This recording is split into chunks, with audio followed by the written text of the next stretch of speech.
ভিডিওটি হচ্ছে শালকিয়া অরবিন্দ রোড হাওড়া, যেখানে মমতা ব্যানার্জি প্রচার করছেন।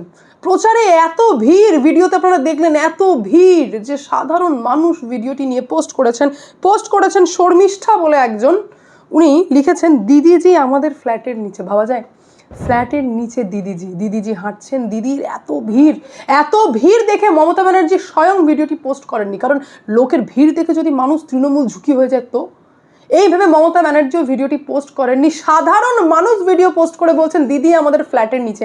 আমি ভাবছি যে সেই সাধারণ মানুষ ভাবলেন যে আর ফ্ল্যাট থেকে নিচে নেমে কি হবে, ওপর থেকে বেটার দেখা যাচ্ছে, তাই ওপর থেকে ভিডিওটি নিয়ে এটি ফেসবুকে পোস্ট করা হয়েছে। এবং ভিড় দেখে আমি তো সেই বলতে পারেন আই এম তো অবাক। গ্রাউন্ড রিয়ালিটি কি সত্যি এই 4 দিন পর ইলেকশন রয়েছে সেই দিকেই ঝুঁকছে? আমি আপনাদের সামনে একটি ফলোদি সাট্টা বাজারের প্রেডিকশন নিয়ে এসেছি, কারণ এই ভিডিওটি দেখে এটা বললে বেশ রিলেট করতে পারবেন আপনারা। এই ফলোদি সাট্টা বাজার যেটা খুব ভোলাটাইল হয়, আপনাদেরকে এখানে 100% ভরসা করতে হবে না, কিন্তু এনারা যখন প্রেডিকশন করেন এটা একটা সাট্টা বাজার যেখানে টাকা লাগানো হয়, এবং এটা দেশে যথেষ্ট বিখ্যাত একটা সাট্টা বাজার, ফলোদি সাট্টা বাজার, যেখানে রাজস্থানে এই সংস্থাটি রয়েছে। প্রেডিকশন অলমোস্ট মোটামুটি ম্যাচ করে যায়। এখন বিষয়টা হচ্ছে যে যার ভাও বেশি, ধরুন বিজেপি জিতবে, জিতবে, এটা ফলোদি সাট্টা বাজার ধরে নিয়েছে যে বিজেপি জিতবে ওদের প্রেডিকশনে, তো এর ভাও বেশি হয়ে গেল। এখানে যদি বিজেপি জিতে যায় তাহলে আপনি বেশি লাভ করতে পারবেন না, যে চান্সেস কমে থাকে তাকে টাকা লাগালে সেখান থেকে আপনারা বেশি প্রফিট করতে পারবেন, এটাই নিয়ম। ফলোদি সাট্টা বাজারে বেসিক্যালি পলিটিক্যাল পার্টির ওপর টাকা লাগানো, এটা হচ্ছে বেসিক। 2021 সালে প্রেডিকশন করা হয়, প্রত্যেক দিন এনাদের এরকম টাইপের পরিসংখ্যান আসতে থাকে যে কে জিতছে, কত সিট, কি হতে পারে, নেক টু নেক ফাইট হচ্ছে কিনা। তো 2021 সালে দেখা গেছিল ভোটের আগে, একদম শেষের দিকে এটা যখন প্রেডিক্ট করে ফলোদি সাট্টা বাজার, তখন দেখা যায় বিজেপিকে সিট দেওয়া হয়েছে 90 থেকে 120। খুব একটা ভুল কিন্তু হয়নি, 90 থেকে 120। আর তৃণমূল কংগ্রেসকে সিট দেওয়া হয়েছিল 160 থেকে 190। যদিও তাদের ভাবনা চিন্তার বাইরে তৃণমূল কংগ্রেস রেজাল্ট করেছিল, কিন্তু সিট তারা দিয়েছিল 160 থেকে 190, তারা কনফার্ম ছিল যে তৃণমূল কংগ্রেসই সরকার গড়ছে। তো সেই ফলোদি সাট্টা বাজারের এইবার প্রেডিকশন সামনে চলে এসেছে, এবং প্রেডিকশনে দেখা যাচ্ছে যে ওরে বাপরে, গ্রাউন্ড রিয়ালিটি হচ্ছে ভয়ঙ্কর, নেক টু নেক ফাইট হতে চলেছে, যেখানে তৃণমূল কংগ্রেসকে এখনো পর্যন্ত দেখানো হচ্ছে, এটা পরপর আসবে কিন্তু প্রেডিকশন, দেখানো হচ্ছে 142 থেকে 152টি, 142 থেকে 152, ম্যাজিক্যাল নাম্বার হচ্ছে কিন্তু 148, এখানে 142 থেকে 152 দেখানো হচ্ছে, এবং বিজেপিকে দেখানো হচ্ছে 128 থেকে 138। এখনো 4 দিন ইলেকশনের রয়েছে, তার আগে এই প্রেডিকশন আসছে যে বিজেপির ঝুঁকাও রয়েছে 128 থেকে 138টি সিট পেতে পারে। লেফট কংগ্রেস আর আইএসএফ মিলে 8 থেকে 12টি সিটের প্রেডিকশন করছে ফলোদি সাট্টা বাজার। তো আমরা এই সাট্টা বাজারকে কেন ভরসা করবো? আমি বলছি না আপনাদেরকে 100% ভরসা করতে, কিন্তু এটা কিসের ওপর ডিপেন্ড করে সেটা আপনাকে বুঝতে হবে। সেটা হচ্ছে যে এই সাট্টা বাজার অঙ্কর এই যে নেটওয়ার্কটা হচ্ছে, এটা হচ্ছে ব্যবসাদার, গ্রাউন্ডে যারা লোক থাকে, এনাদের কাজই হচ্ছে যে প্রেডিক্ট করা। তো প্রেডিক্ট করতে গেলে স্থানীয় মানুষের সাথে কথা বলতে হবে, ব্যবসাদারদের সাথে কথা বলতে হবে, তাদের মাইন্ড কোন দিকে যাচ্ছে, তাদের ঝুঁকাও কোন দিকে আছে, অর্থাৎ রিয়ালিটির সাথে কানেক্ট করে আপনাদের সামনে প্রেডিকশনটা তুলে ধরে। সেই কারণেই অনেকাংশে এটি সঠিক দিকেই যায়। আমি বলছি না 100% সঠিক হবে, কিন্তু অনেকাংশেই সঠিক দিকে যায়, কারণ এদের নেটওয়ার্ক ভীষণ স্ট্রং থাকে।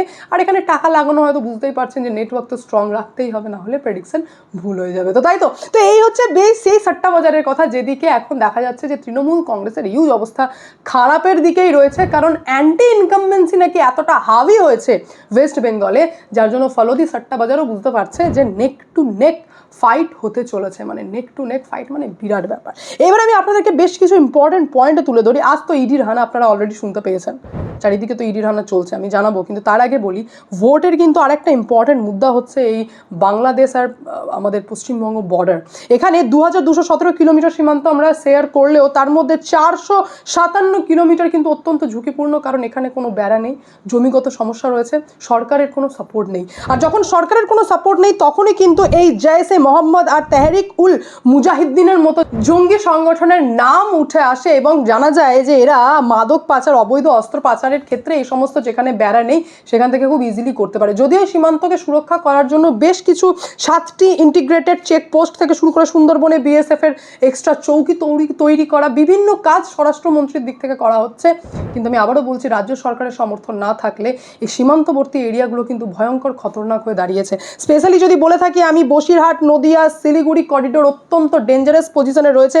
কোচবিহার, মালদা, মুর্শিদাবাদ, নদিয়া, উত্তর এবং দক্ষিণ 24 পরগনার ডেমোগ্রাফি চেঞ্জ হয়ে গেছে। আপনারা জেনে অবাক হয়ে যাবেন যে 1951 সালে ছিল মুসলিম সম্প্রদায়ের মানে সংখ্যা ছিল 19.5%, যেটা কি 2025-এ হয়ে দাঁড়িয়েছে 29.4%, মানে ভয়ঙ্কর ইনক্রিজ করেছে। আর এটা ভয়ঙ্করই ইনক্রিজ বলা যায়। এবার আপনারা বলবেন যে ভাই অবৈধদেরকে তো ধরছে, আমি আপনাদেরকে বলছি 99% অবৈধ যারা অনুপ্রবেশ করে তাদেরকে ধরা যায় না, তারা ধরা পড়ে না। এক তো হচ্ছে তারা যখন ওই বেড়া ছাড়া এরিয়া দিয়ে ঢুকে পড়ে, তারপর ঢুকে পড়ার পর এমনভাবে মানুষের মধ্যে হারিয়ে যাবে, এমন লোকালভাবে হারিয়ে যাবে, প্লাস লোকালেরও সাপোর্ট থাকে যে তারা ঢুকে ভারতে এসেই কোথাও না কোথাও কোনো কাজে ইনভলভ হয়ে যায়। আর কিছু লোক তো চলে যায় বাইরে, মানে সাউথ সাইডে চলে যায়, নর্থ সাইডে চলে যায়, তারা ছড়িয়ে ছিটিয়ে যায়। সেরকম ডেটা বলছে 2016 সালের আগে 11,000-এর বেশি অনুপ্রবেশকারী ধরা পড়েছিল। গত 3 বছরে 2,688টি অনুপ্রবেশের ঘটনা হয়েছে। 5,000-এর ওপর অনুপ্রবেশকে অলরেডি ডিপোর্ট করা হয়েছে। কিন্তু সমস্যা কি মিটে গেছে? সমস্যা এখনো মেটেনি, না হলে ডেমোগ্রাফি চেঞ্জ হতো না। ডেমোগ্রাফি যেভাবে আমাদের রাজ্যের চেঞ্জ হয়েছে তা পরিষ্কার বার্তা জানায় যে আমরা যদি অবৈধ অনুপ্রবেশকারীদেরকে যদি না আটকাই, আর সেখানে যদি রাজ্য সরকার এবং পুলিশ প্রশাসনের, লোকাল পুলিশ প্রশাসনের যদি সমর্থন না থাকে, তাহলে এনাদেরকে আটকানো কখনোই সম্ভব না। এটা কিন্তু ন্যাশনাল থ্রেট হিসেবেই উঠে আসবে। আর সব থেকে বড় কথা হচ্ছে যে এই যে মাদক পাচার, এই যে অবৈধ অস্ত্র পাচার, এগুলো তো মানে ব্যবসায়িক কানেকশন গড়ে তুলছে, এবং এদেরকে আটকাতে গেলে মানে পেটে লাথি মারলে তারা আপনাকে আরো বেশি চড়াও করে উঠবে। তো প্রশাসনের কতটা শক্ত হওয়া দরকার একবার ভেবে দেখুন, এখানে ভীষণ শক্ত হওয়া দরকার, এবং এই রাজ্যে আমাদের পশ্চিমবঙ্গে এই বিষয়েও ভোট হওয়া দরকার। তাছাড়া 2021-এর পর থেকে যদি আমরা দেখে থাকি তো 13টি বড় হিংসা হয়েছে ধর্মীয় কারণে, যেটা হচ্ছে 77% লাস্ট 3 ইয়ার্সে। আমি মাত্র 3 বছরের কথা বলছি, 77% ধর্মীয় কারণে বড় হিংসা হয়েছে। দুর্গাপুজো, রামনবমী থেকে শুরু করে কোনো কিছুই বাদ যায় না। তো এগুলোর বাইরের কোথাও ইনফ্লুয়েন্স না থাকলে কোনোদিনই সম্ভব না। আর এসআইআর এর মাধ্যমে আপনারা দেখেছেন যে কত অবৈধ আমাদের রাজ্যে ধরা পড়ছে। তো আবারও বলছি, ভোট কিন্তু অবৈধ অনুপ্রবেশকারীদেরকে রুখতে এই মুদ্রাতেও হওয়া উচিত। এই বিষয়েও আপনারা ভেবেই ভোট করবেন, কারণ ডেমোগ্রাফি চেঞ্জ হয়ে গেছে। নিজেদের নিরাপত্তা, নিজেদের বাড়ির নিরাপত্তা রুখতে গেলে আপনাদেরকেও দৃঢ় সংকল্পবদ্ধ হতে হবে এবং সেই রীতেই ভোট করাতে হবে। এইবার আসি আমি চোরাচুরি, মানে আমি ধরে ফেলেছি, জানেন তো, আমি ধরে ফেলেছি যে তৃণমূল কংগ্রেসের এই হিউজ টাকা, এই বেআইনি টাকা কোথায় থেকে আসে? আর কিছু না, বালি ফালি বিভিন্ন সংস্থা তো আছেই, এরা মেন টাকা করছে কয়লা থেকে।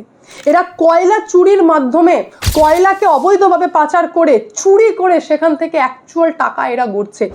আজ সকাল ভোর বলতে পারেন, ইডির হানা হয় বেশ কিছু জায়গায়, টিম চারিদিকে ছড়িয়ে পড়েছে। প্রথম 3 যায় বালিগঞ্জের ফার্ন রোডে। এটা হচ্ছে ডেপুটি পুলিশ কমিশনার, যার নাম হচ্ছে শান্তনু সিনহা বিশ্বাস। এনার নাম আগেও জড়িয়েছে কয়লা পাচারে। ইনি দিল্লিতে ডাকও পেয়েছেন, বিখ্যাত। এনাকে ভীষণ ভালোভাবে চেনা হয়। প্রথমে জানিয়ে দিই, ইডি যখন এনার বাড়িতে যান তখন 2টো বড় গেট বন্ধ করে দেওয়া হয়, মোবাইল ফোন বাজেয়াপ্ত করা হয়, এবং তারপর থেকে ইডি তল্লাশি চালায়। কি না, তো এটা কয়লা পাচার মামলা, এটা অবৈধ কয়লা পাচার মামলাতে ইডি হানা দেয়।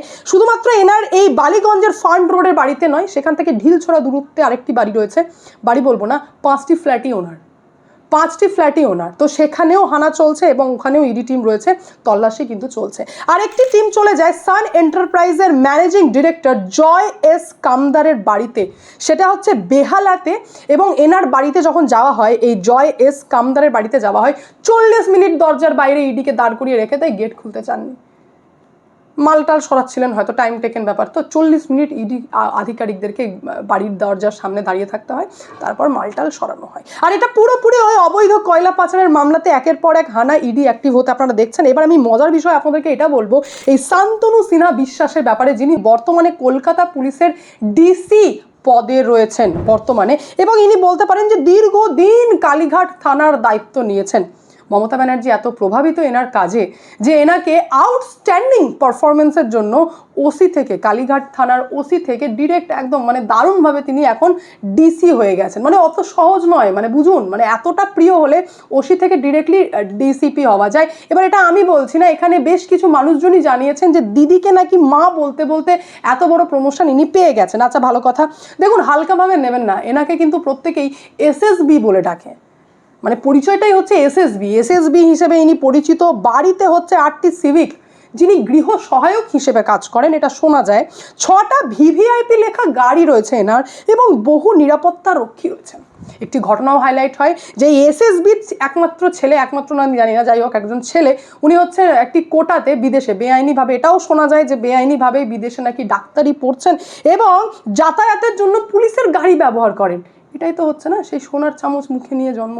যাতায়াতের জন্য এসএসবির ছেলে পুলিশের গাড়ি ব্যবহার করেন এমনটা শোনা যায়। ছেলের জন্য 4 জন নিরাপত্তা রক্ষী। হায় রে, কি এলাহি ব্যাপার, একবার ভাবুন, 4 জন নিরাপত্তা রক্ষী রয়েছেন। একটি ঘটনা রয়েছে, দেশপ্রিয় পার্কের কাছে এসএসবির ছেলের গাড়িকে আটকে ছিল একজন ট্রাফিক পুলিশ। সেই কারণে সেই ট্রাফিক পুলিশের একটি কলেই বদলি হয়ে যায়। এসএসবি পরিচিতও হচ্ছেন যে যদি কাউকে বদলি করতে হয়, কোনো থানার কাউকে যদি বদলি করতে হয়, একটা ফোনেই নাকি, এই এসএসবির একটা ফোনেই নাকি এপার থেকে ওপার, ইস্পার থেকে ওস্পার হয়ে যায়। কিন্তু দুঃখজনক ব্যাপার হচ্ছে, এনার সম্পর্কে আমরা যখন এত জানি, সাধারণ মানুষ যখন এত জানে, তার মানে কমিশনও কিন্তু খুব ভালো ভাতেই জানে। কমিশনের কাছেও কিন্তু রিপোর্ট রয়েছে। তারপরেও এনাকে নিয়ে ইডি যা অ্যাকশন নেওয়ার নিচ্ছেন কমিশনের দিক থেকে, এখনো পর্যন্ত সরানো বা কিছু করা এমন কোনো রিপোর্ট কিন্তু আমাদের কাছে নেই। বিখ্যাত ব্যক্তি, আর নামটি স্পেশালি জড়িয়েছে সোনা পাপ্পুর বাড়িতে যখন তল্লাশি চলছিল, সেই তল্লাশি অভিযান থেকেই এনার নাম সামনে আসে। এবং এনার সঙ্গে এই রিসেন্ট কিছুদিন আগে তৃণমূল কংগ্রেসের যিনি প্রার্থী হয়েছেন, রাসবিহারীর ক্যান্ডিডেট যিনি হয়েছেন, নাম হচ্ছে দেবাশিস কুমার, ওনার বাড়ি থেকে তো টাকা পয়সা পেয়েছেন, সবটাই আপনারা জানেন। তো ইনি হচ্ছেন সে বেআইনি কয়লা পাচার মামলাতে এনার নাম জড়িয়েছে, এবং সেখান থেকেই কিন্তু এই শান্তনু সিনহা বিশ্বাসের নামটাও সামনে আসে। তারপরেই আজকে ইডির হানা। তো এই দেবাশিস কুমার, যিনি তৃণমূল কংগ্রেসের প্রার্থী, ইনার আবার চমক ঘটনা রয়েছে। ঘটনা হচ্ছে যে ইনি 2021 সালে মাস্টার্স করেন আর 2024 সালে ব্যাচেলার ডিগ্রি করেন। মানে এই যে দারুণ একটা ব্যাপার, মানে ব্যাচেলার ডিগ্রির আগে মাস্টার্স করে নেওয়ার ক্ষমতা একমাত্র তৃণমূল কংগ্রেসের প্রার্থীরই হতে পারে, বা তৃণমূল কংগ্রেসের নেতাদেরই হতে পারে। এই ক্ষমতা যে সে ক্ষমতা নয়, এ হচ্ছে স্বয়ং ভগবানের দেওয়া ক্ষমতা। এটা আমার আপনার হবে না।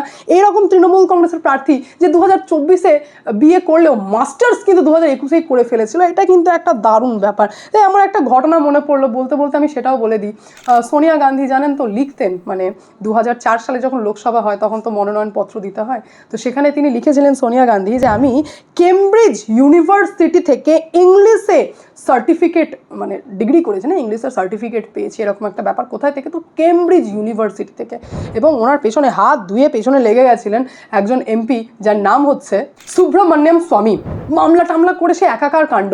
তারপর হলফনামায় পার্লামেন্টে ক্ষমা চাইতে হয়েছিল। আসলে বিষয়টা হচ্ছে, বলেছিলেন যেটা টাইপিং নাকি মিস্টেক হয়ে গেছে সোনিয়া গান্ধীর। আসলে বিষয়টা হচ্ছে কেমব্রিজ ইউনিভার্সিটি থেকে নয়, কেমব্রিজ শহরে অবস্থিত একটি লেনক্স কুক স্কুল থেকে তিনি ইংলিশে সার্টিফিকেট নিয়েছিলেন। তো সেটা কেমব্রিজ শহরের অবস্থিত একটি শিক্ষা প্রতিষ্ঠান ছিল, যেটা হচ্ছে লেনক্স কুক স্কুল। তো ওটাকে কেমব্রিজ ইউনিভার্সিটি হিসেবে চালিয়ে দেওয়ার চেষ্টা করেছেন। আসলে ভারতীয় তো গাধা গরুর দল, যাই বলবো তাই নাকি মেনে নেবে। তো তারপর হলফনামা দিয়ে পার্লামেন্টে ক্ষমা চাইতে হয়েছিল। তো সেরকমই একটি ঘটনা সামনে দেখছি, তৃণমূল কংগ্রেসের সেই মিরাক্কেল পাওয়ার, বুঝলেন, ব্যাচেলার ডিগ্রির আগে মাস্টার্স কমপ্লিট। যাই হোক, পুরো বিষয় নিয়ে আপনাদের কি মন্তব্য অতি অবশ্যই কমেন্টের মাধ্যমে জানাবেন। আমি এখানে এন্ড করবো, দেখা হচ্ছে নেক্সট ভিডিওতে। ভালো থাকবেন, সুস্থ থাকবেন, সঙ্গে অদ্বিতীয়া চ্যানেলকে অতি অবশ্যই সাবস্ক্রাইব করবেন। কারণ একটাই, যা হবে স্পষ্ট হবে।